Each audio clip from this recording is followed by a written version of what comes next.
AI agents are finally doing real work. So why are the pink slips still flying and Gen Z calling the latter a meat grinder? Today we cut through the spin. Welcome to Paper Cut.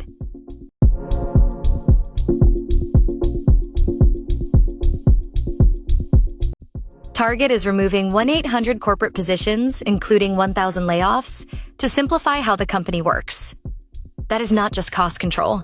That is an operating model reset, with leadership roles reportedly hit at triple the rate of other jobs. When you thin the middle and upper layers, you are saying decisions move too slowly and duplicated work bred inertia.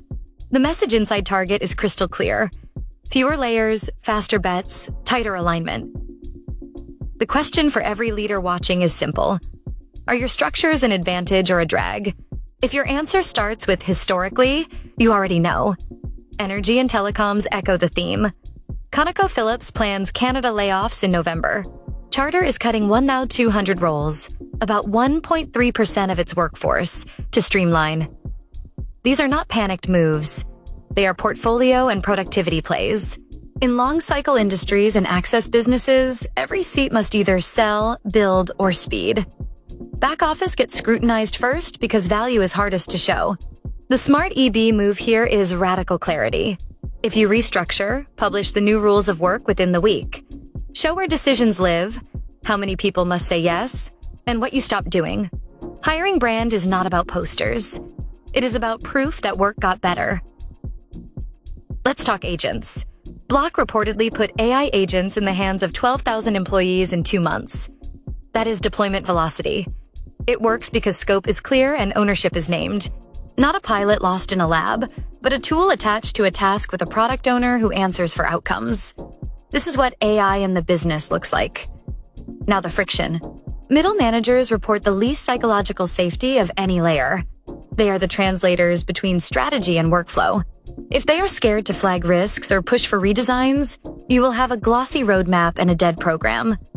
Safety is not a vibe. It is the difference between surfacing a broken process and letting it break the launch. Executives also keep saying the quiet part.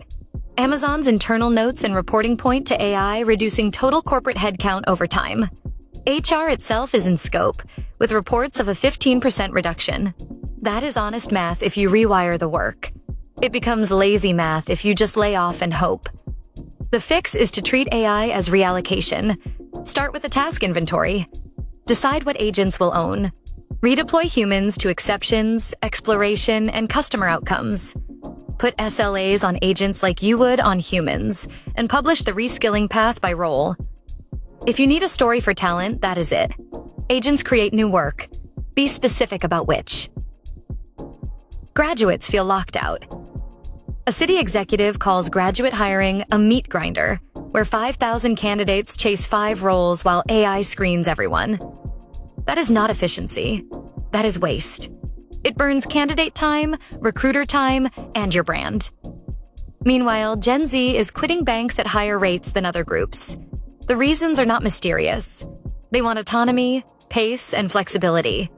In Singapore, observers warn that 4 in 5 tech workers could face limited opportunities unless they bring AI skills. The pattern repeats. We sold a degree. We did not build an apprenticeship. Then we wonder why loyalty is low.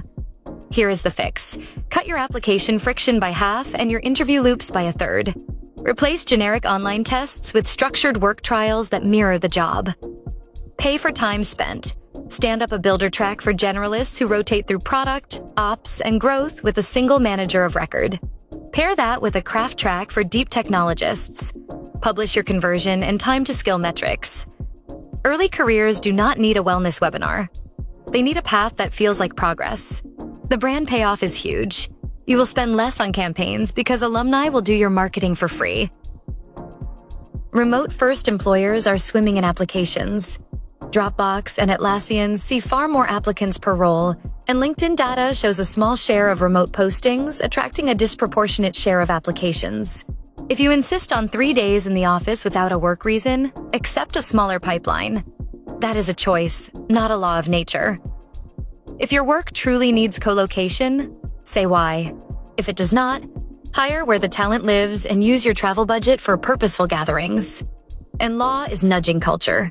In Australia, a Westpac employee just won the right to work from home full-time in a landmark ruling. No one knows how far that ripple travels, but it proves one thing. Flexibility is now negotiated, not gifted. The EB move is a location manifesto.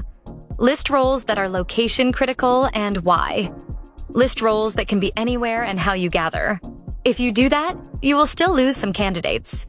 You will keep the ones who thrive in how you work. That is the goal. The market is weird, not weak. Agents can lift real work. Cuts can sharpen focus. But if your ladder is broken and your managers are silent, the math will not save you. Design the work. Publish the rules, then hire for it. Thanks for tuning in to Paper Cut. Don't let Monday catch you off guard. Subscribe now. See you next week.